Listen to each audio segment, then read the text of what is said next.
কিন্তু এখানে পুলিশ আটকাইছে। এই জায়গাটার নাম হচ্ছে ভানু মোড়।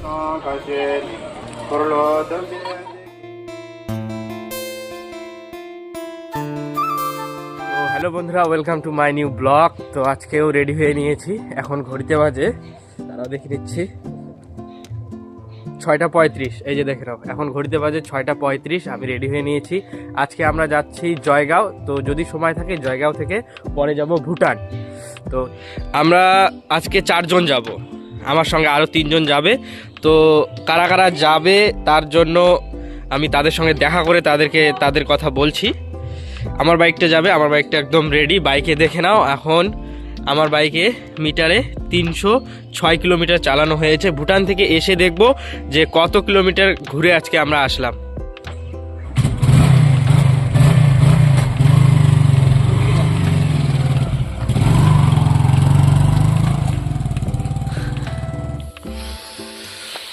ওই যে পঙ্কজদের বাড়ি, আমি পঙ্কজদের বাড়িতে চলে এসেছি, কিন্তু পঙ্কজ এখনও বাড়ি থেকে বেরোয় নাই, আসতেছে।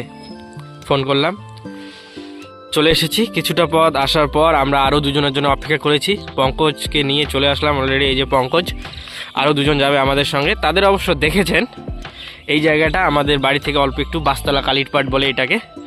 এই রাস্তাটা দিয়ে আসবে ওরা দুজন, আরও দুজন আসবে। অপেক্ষায় আছি এখন দুজন বন্ধুর জন্য আর কি। ওরা আসলেই আমরা বেরিয়ে পড়বো। আমি বাড়ি থেকে বেরোলাম মোটামুটি 6:40-এর কাছাকাছি। পঙ্কজদের বাড়িতে এসে ওখানে 10-15 মিনিট লেট। এখানে এসে যে আরও কতক্ষণ লেট মানে হবে আমি বলতে পারছি না, কারণ এখানে এসেছি প্রায় 5-7 মিনিট হয়ে গেল। এখন ওরা যে কখন আসবে, এই যে 4-5 জন বন্ধু মিলে কোথায় গেলে এই একটা সমস্যা। সেটা হলো এই যে কারো টাইমের কোনো ঠিক নেই। কথা ছিল যে আমরা সকাল 6টার সময় বেরোবো, তো সেইখানে আমাদের পরে টাইম ঠিক হলো 6:30। এখন প্রায় কয়টা বাজে পঙ্কজ? 6:55 বাজে। এখনও আরও দুজন নেই। এখন ওরা যে কখন আসবে, যাই হোক আসবে আর কি, রেডি হয়েছে, কথা হলো আসতেছে, দেখি কখন আসে। হ্যাঁ, অবশেষে প্রায় 7টার দিকে ওরা আসলো। ওই যে পঙ্কজ জল ভরাচ্ছে। এই যে আর একটা বাইক, জয়ন্তী যাওয়ার প্রসেন, আর এই যে দেবাশিস। আমরা এই 4 জন আজকে যাচ্ছি। তো আর এই যে আমি এখন বেরোবো, প্রায় ঘড়িতে 7টা বাজে। আমরা একদম রেডি এখন যাওয়ার জন্য। তো চলো।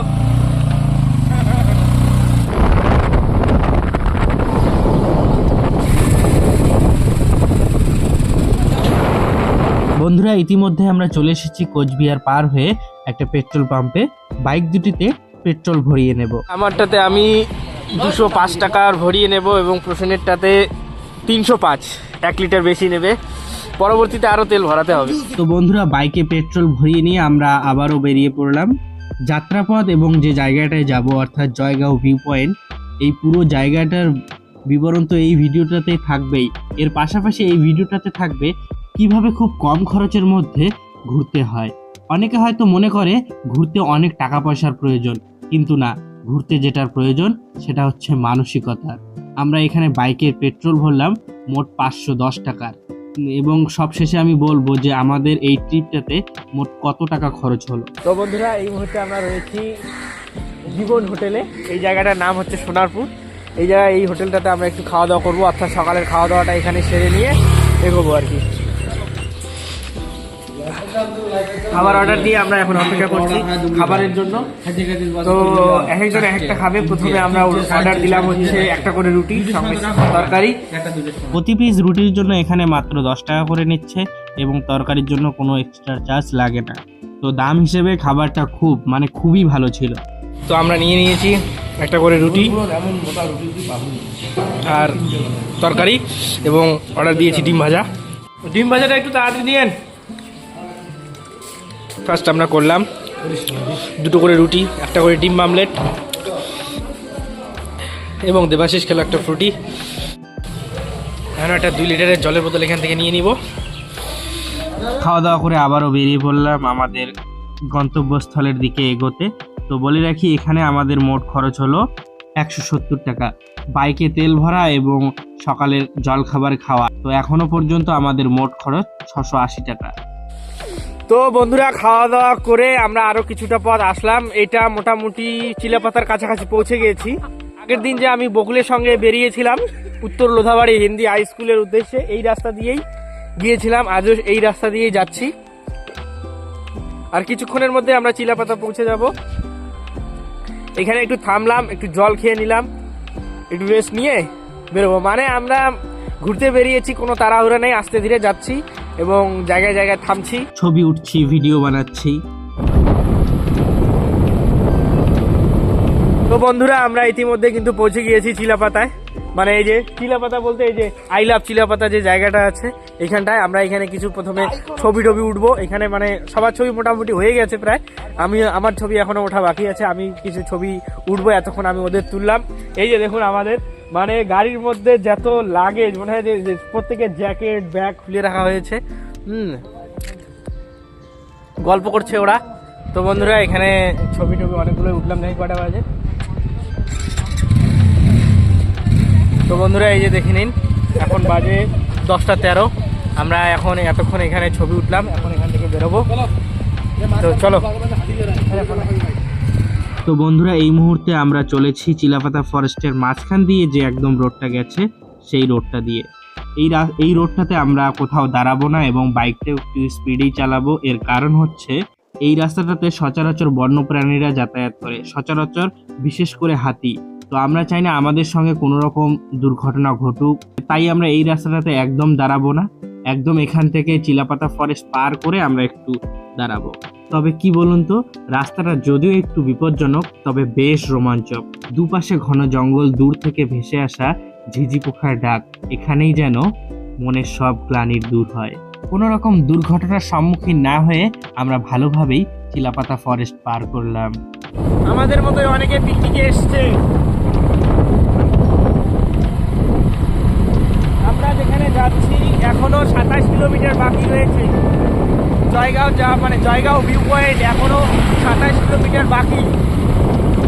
সত্যি চিলাপাতার মাঝখান দিয়ে, অর্থাৎ দিকে জঙ্গল, তার মাঝখান দিয়ে বাইক চালিয়ে যখন আসলাম বন্ধুরা, তার যে ভালো লাগা সেটা আর বলে বোঝানোর মতো নয়। তো বন্ধুরা এই মুহূর্তে আমরা রয়েছি দার্জিলিং পাড়াতে। হ্যাঁ, আমরা এই যে সামনের এই দোকানটা থেকে ফোনটা একটু চার্জ করে নিলাম। হ্যাঁ, এবার এখান থেকে একেবারে রওনা দিব জয়গাঁও গিয়ে থামবো।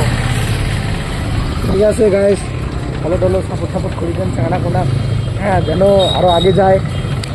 নমস্কার। ওই যে বন্ধুরা দূরে দেখা যাচ্ছে পাহাড়। বন্ধুরা দার্জিলিং পাড়া থেকে আমরা রওনা দিয়েছি। আমরা কিন্তু পাহাড় দেখেছি, ক্যামেরায় হয়তো বোঝা যাচ্ছে কিন্তু এখানে পুলিশ আটকাইছে। এই জায়গাটার নাম হচ্ছে ভানু মোড়। এখানে পুলিশ আটকাইছে, তো চেকিং চলছে। আর এই যে আমারটা বললো এটা ঠিক আছে। হ্যাঁ, এই জায়গা থেকে পাহাড় কিন্তু দেখা যাচ্ছে।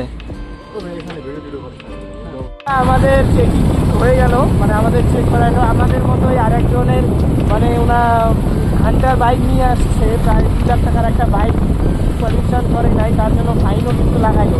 তো আমি এটাই বলবো যে 120 টাকার মতো নেয় 1 বছরের পলিউশন। তো তোমরা যারা বাইক নিয়ে ঘোরো তোমরা অবশ্যই পলিউশনটা মানে বাইকের ডকুমেন্টসগুলো আপ টু ডেট রাখার চেষ্টা করো। তাহলে এরকম দেখো ঘুরতে এসেছে, কতই খরচ যেত, কিন্তু আজকে ওর কত টাকা ফাইন লেগে গেল। যাই হোক, আমাদের দুটো বাইকই সব কিছু কমপ্লিট। আমরা দেখিয়ে নিলাম, আমাদের সঙ্গে সুন্দর বিনম্র ব্যবহার করলো এবং আমাদেরকে ছেড়ে দিল। বন্ধুরা দেখুন এখানকার লোকেশনটা, খুবই সুন্দর জায়গা বন্ধুরা। ওই যে দূরে দেখা যাচ্ছে ভুটান পাহাড়। প্রায় পিকনিক স্পটগুলোর মানে কাছাকাছি এলে রাস্তায় যে এরকম হয়ে যায়, রাস্তার অবস্থা ভালো থাকে না। ভিউটা দেখুন একবার, এই যে মানে ক্যামেরাতে অনেক দূরে দেখা যাচ্ছে, কিন্তু মানে আমাদের মনে হচ্ছে যে বেশি দূরে নয়, সামনেই রয়েছে। আর এই দিকেও এই যে দেখুন চা বাগান, আর ওই যে পাহাড়। এই যে এইরকম একটা লোকেশনের মাঝখান দিয়ে আমরা বাইক চালিয়ে যাচ্ছি। তার বন্ধু মানে কি বলবো বন্ধুরা, সত্যি একটা ভ্রমণের যে মানে ঘুরতে আসলে বা কোথাও ঘুরতে গেলে যে একটা অভিজ্ঞতা হয়, এই অভিজ্ঞতা, এই ভালো লাগা মানে ভিডিওতে দেখে বোঝা সম্ভব না, এই জন্য ঘুরতে হয়। চোখের সামনে যখন এরকম একটা ভিউ থাকবে না বন্ধুরা, তখন কোনো কিছু আর তোমাকে পিছনে টানবে না, মনে হবে শুধুই এগিয়ে যাই। তো বন্ধুরা আমরা কিন্তু জয়গাঁওয়ে পৌঁছে গিয়েছি। এটা হচ্ছে এই শহরটা হচ্ছে জয়গাঁও শহর। আর একটা গুরুত্বপূর্ণ ইনফরমেশন দিয়ে রাখি, এই জয়গাঁও শহরটি কিন্তু ভারতবর্ষের শেষ শহর, কেননা এটা একটা সীমান্তবর্তী এলাকা। এরপর থেকেই আলাদা একটা রাষ্ট্র অর্থাৎ ভুটানের শুরু এখান থেকেই। এছাড়াও ভুটানের কারেন্সি কিন্তু এই জায়গাতে পুরো অ্যাভেলেবেল, অর্থাৎ সমস্ত জায়গাতেই, অর্থাৎ দোকানপাট সমস্ত জায়গাতেই ভুটানের কারেন্সি কার্যকর। তো আমাদের গন্তব্যস্থলে পৌঁছে গেছি। হ্যাঁ, এই হচ্ছে এখানকার লুকটা, আমরা পৌঁছে গেছি। ভিউ পয়েন্টটা আরও উপরে যেতে হবে এই দিক দিয়ে, কিন্তু এখান থেকে একবার লোকেশনটা একবার দেখুন, এই যে পিছনে একবার লোকেশনটা একবার দেখুন, দেখুন ভাই সাহাব কি বলবো, দেখুন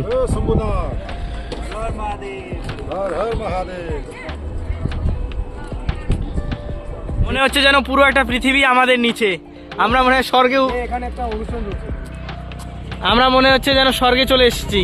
হচ্ছে ভিতরে কোনো একটা কালচারাল কোনো একটা অনুষ্ঠান হচ্ছে, আমি ঠিক জানি না কি হচ্ছে, তবে যাব ভিতরে।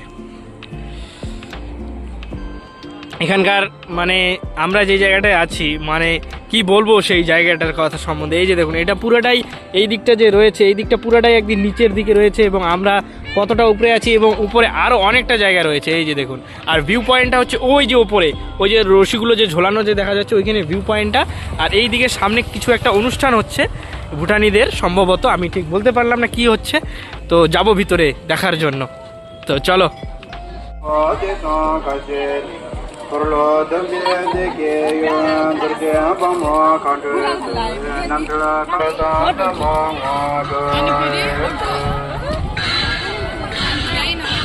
Yule rabdi shen kalwa genge tamse ngodo genge shikiro tutsi choge chopra ge tipi এখন আমরা যাচ্ছি ভিউ পয়েন্টের ওই দিকটাতে।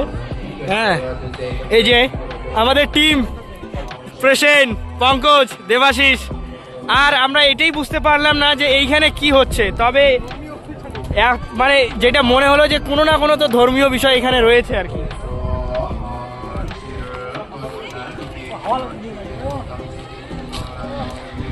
সত্যি বন্ধুরা, এখানকার পরিবেশ মানে যত বলবো ততই কম, মানে বর্ণনা করার ভাষা নেই।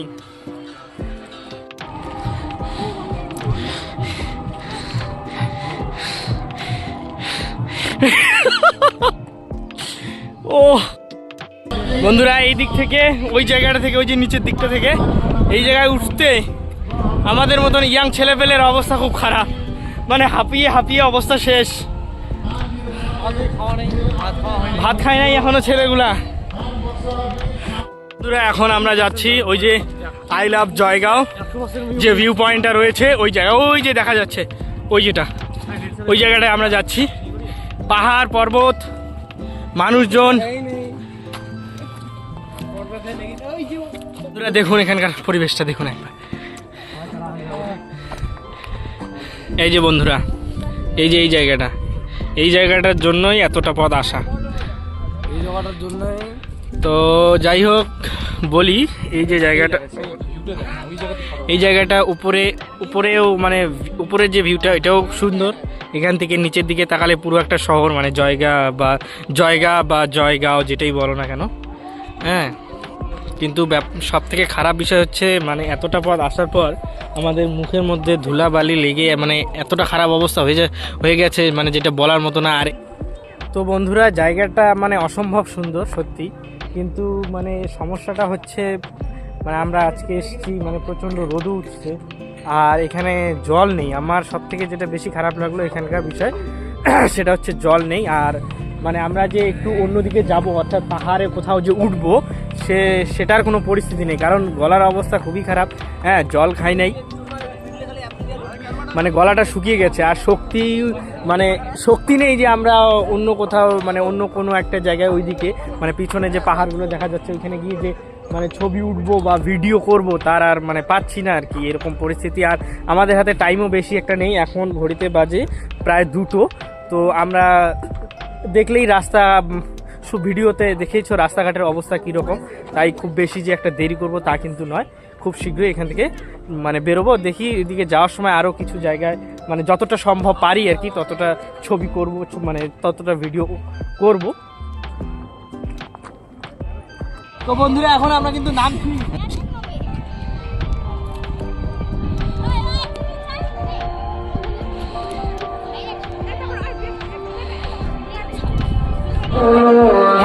নিচে চলে এসেছি, হয়তো প্রসাদ বিতরণ হচ্ছে, লাইনে দাঁড়িয়েছে সবাই। মানে বাইকটার ওখানে যাচ্ছি, এখানে আমরা আমাদের বাইকটা রেখেছিলাম। এখানে কি হচ্ছে, এটা কি হচ্ছে এখানে?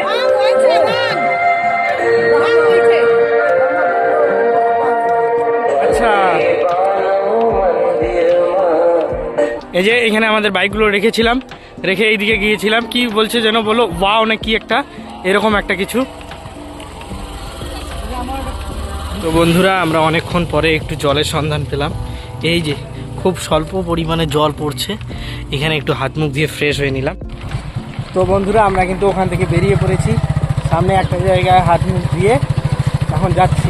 ফেরার পথে আমরা একটা জায়গায় থেমে ম্যাগি নিয়েছি, দুধ নিয়েছি, ওগুলো রান্না করে খাওয়া দাওয়া করবো। তারপর কোনো একটা আবার কিছুটা দুধ দিয়ে একটা ভালো একটা হোটেলে গিয়ে খাওয়া দাওয়া করে তারপর বাড়িতে। আমরা জয়গাঁও যে ভিউ পয়েন্টটার পরে ওখান থেকে বেরিয়ে একটা জায়গায় আসছি। এখানে মানে একটা পিকনিক স্পট আর কি। এখানে একটু রান্না বান্না করবো আমরাও।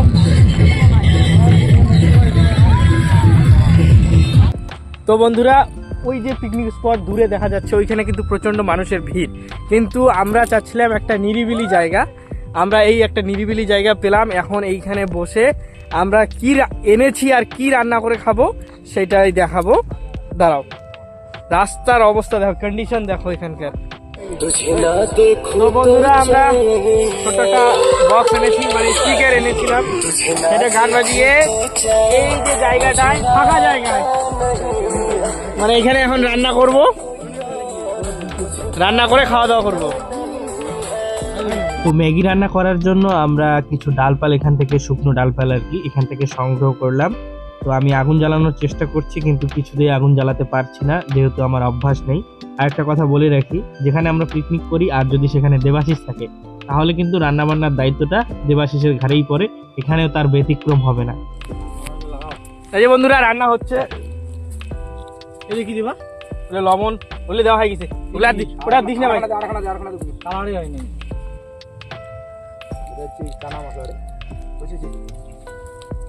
প্রত্যেকের সহযোগিতায় সবাই মিলে আমরা রান্নাটা করলাম ভালোভাবে। রান্নাটা এখন কমপ্লিট হয়ে গেছে। মারি অসাধারণ টেস্ট, আর লবণের সব কিছু টেস্ট, মারি বেবি হয়ে গেছে, অসাধারণ টেস্ট। আগুনটা ভালোভাবে জল দিয়ে নিভিয়ে আমরা খাওয়া দাওয়া করবো। তো বন্ধুরা, এই যে ফাইনালি কিন্তু অনেক পরিশ্রমের পর আমাদের ম্যাগি ডান। এবার পরিবেশন করব, পরিবেশন করে খেয়ে বলছি কেমন হয়েছে। ভাই প্লেট রেডি কর, প্লেট রেডি কর, প্লেট রেডি, সবাই বসে পড়ো। কিছু ডাক লাউডে রাখ। এই যে এই হলো পরিস্থিতি, আর আমার কপালে কিন্তু নেই। এই যে এতটুকু খেয়ে বলছি কেমন হয়েছে। অসাধারণ হয়েছে, কিন্তু একটু ধোয়া ধোয়া টাইপের লাগে, ভালো হয়েছে। জিনিসপত্র আমাদের গোছানো শেষ, এই বেডশিটটা তুলে নিয়ে এখন আমরা এখান থেকে রওনা দিব। জিনিসপত্র সব গুছিয়ে নিয়েছি, এখন মানে এই যে প্রসেন্ট বেডশিটটা ওঠাচ্ছে, ওঠালেই ওটা কাজ শেষ। তারপর আমরা এখন এখান থেকে রওনা দিব। বন্ধুরা, ম্যাগি রান্না করে খাওয়া দাওয়া করার পর আমরা এই জায়গাটায় এসে একটু হাত মুখ খেয়ে নিলাম। আমরা যেখানে রান্না বান্না করেছি সেইখানে একটা নিরিবিলি জায়গায় গিয়ে করেছি, সেইখানে কোনো রকম জলের ব্যবস্থা নেই। এসে এটাও একটু যে এইভাবে ধুয়ে নিলাম। এখনই এখান থেকে আমরা বেরিয়ে পড়বো। তো বন্ধুরা, আমরা বর্তমান রয়েছি হাসিমারাতে। হাসিমারাতে এই হোটেলটা থেকে আমরা খাবার খেলাম। তো বন্ধুরা, এতক্ষণ আমার ফোনে চার্জ ছিল না, আমরা খাবার খেয়ে মানে যতক্ষণ খাবার খাচ্ছিলাম ততক্ষণ ধরে এই আমার ফোনটা চার্জ করে নিলাম। পিকনিক স্পটটা থেকে যখন আমরা বেরিয়েছি তখনই আমার ফোনটা অফ হয়ে গিয়েছিল, তাই অনেক ক্লিপ নিতে পারিনি। আমরা এই হোটেলটা থেকে খাবার খেলাম। তো খাবার খেয়ে এই যে এখন জামা টামা পরে নিলাম আবারও। এখন এখান থেকে বেরোবো। এখান থেকে পরবর্তী ক্লিপগুলো পাবেন ভিডিওতে, কেননা এখন আমার ফোনে চার্জ রয়েছে। একটাই ফোন দিয়ে আমরা সবাই ছবি ভিডিও করলাম, যে কারণে আমার ফোনটাতে একটু চাপটা বেশি পড়েছে, সেই কারণে আজ দুবার চার্জ করতে হলো। মানে আমার ফোনটা সাধারণত কিন্তু দিনে একবার চার্জ করলেই হয়ে যায়। যাই হোক, খাবার দাবার খেলাম, মোটামুটি ভালোই খেলাম। মোট বিল হয়েছে আমাদের 690 টাকা 4 জনের। তো এখন সব কিছু এই যে জামা কাপড় পরা হচ্ছে, এই যে এরাও পরে নিয়েছে, আমিও পরে নিয়েছি। এখন এখান থেকে বেরোবো। তো বন্ধুরা আমরা খাওয়া দাওয়া করে ওখান থেকে বেরিয়ে পড়লাম। আমাদের 4 জন মিলে খাওয়া দাওয়ার মোট বিল হয়েছে 690 টাকা। এবং আমরা একটা দোকান থেকে এর আগে আর কি ম্যাগি নিয়েছিলাম, ম্যাগি, জল, মশলা, এসব ডিম এসব নিয়েছিলাম। সেখানে মোট খরচ হয়েছে 105 টাকা। এখনো পর্যন্ত আমাদের মোট খরচ 1475 টাকা। তো বন্ধুরা আমরা হাসিমারার ওখানে খাওয়া দাওয়া করে আমরা চলে এসেছি এয়ারফোর্স স্টেশন হাসিমারার এখানটায়। থেকে বেরোনোর পর কিছুক্ষণ আমি বাইক চালালাম এবং বাইক চালাচ্ছি। বন্ধুরা এই মুহূর্তে আমরা আবার একটা পেট্রোল পাম্পে ঢুকে পড়েছি তেল ভরতে। তো পেট্রোল পাম্প থেকে আবারও তেল ভরিয়ে নিলাম। মোটটাতে 210 টাকার ভরিয়ে নিলাম, আমারটাতে 210 টাকার ভরিয়ে নিলাম। এখান থেকেই শুনলাম যে চিরাপাতা দিয়ে রাত্রেবেলা না যাওয়াই ভালো, তাই আমরা এখন আলিপুর দিয়ে ঘুরে যাব।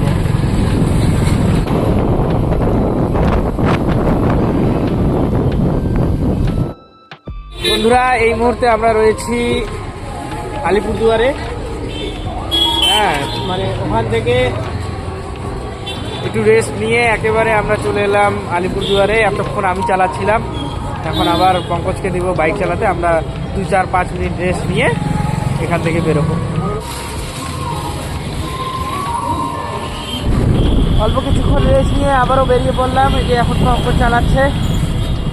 এই হলো কোচবিহার, না সরি, এই হলো আলিপুর, রাত্রের আলিপুর। বন্ধুরা আমরা কিন্তু কোচবিহার টাউনে ঢুকি নাই, আমরা খাগড়াবাড়ির থেকে একটু শর্টকাট নিয়েছি, বাঁধের উপর দিয়ে আমরা আসলাম। এই মুহূর্তে আমরা রয়েছি কোচবিহার তোরসা নদীর ওপর যে ফাঁসির ঘাট রয়েছে সেই জায়গাতে। এখানে একটা বাঁশের সাঁকো রয়েছে, এই দিক দিয়ে নদী পারাপার হয় খুব শর্টকাটে, আমাদের দিক থেকে যাতায়াত করে মানুষজন। এখানে আমরা 4 জন, 4 জনের নেবে 20 টাকা এবং 2টো বাইক, তার জন্য 10 টাকা। মোট এখানে আমাদের 30 টাকা দিতে হবে। অনেকটাই রাত্রি হয়েছে, এই দিক দিয়ে আসলে 5-7 কিলোমিটার শর্টকাট হয়, এই জন্য আমরা এই রাস্তাটা বেছে নিলাম। দ্বিতীয়বার পাম্পে ঢুকে আমরা পেট্রোল ভরালাম 420 টাকার। এইখানে 30 টাকা দেওয়ার পর আমাদের এখনো পর্যন্ত মোট খরচ দাঁড়ালো 1925 টাকা। আর বাদ বাকি কয়েক টাকা কোথায় খরচ হয়েছে আমরা জানি না। জলের বোতল কিনেছি অজস্র। মোট আমাদের 2000 টাকার মধ্যে আমরা জয়গাঁও, কোচবিহার থেকে জয়গাঁও পর্যন্ত ঘুরে আসলাম, পার হেড মাত্র 500 টাকায়। এখন বাজে 9টা 6। পঙ্কজকে ওদের বাড়ির সামনে নামিয়ে দিয়ে আমি এখন বাড়িতে যাব। তো বন্ধুরা এখন ঘড়িতে 9টা 11। আমি কিন্তু বাড়িতে চলে এসেছি। এখন দেখাচ্ছি হচ্ছে তোমার কাটাটা, যে কত কিলোমিটার আজকে আমরা জার্নি করলাম। এই যে দেখুন 504 কিলোমিটার। আমরা গিয়েছিলাম কততে? 306-এ গিয়েছিলাম, আর বাড়িতে এসে 504 দেখাচ্ছে। তো যাই হোক, ভিডিওটা আমি এখানেই শেষ করছি। দেখা হচ্ছে পরবর্তী কোনো একটা নতুন ভিডিওতে। ভালো লাগলে অবশ্যই লাইক, কমেন্ট, শেয়ার ও সাবস্ক্রাইব করবেন। আর যদি ফেসবুক পেজে দেখে থাকেন তাহলে অবশ্যই পেজটি ফলো করে দেবেন। ধন্যবাদ।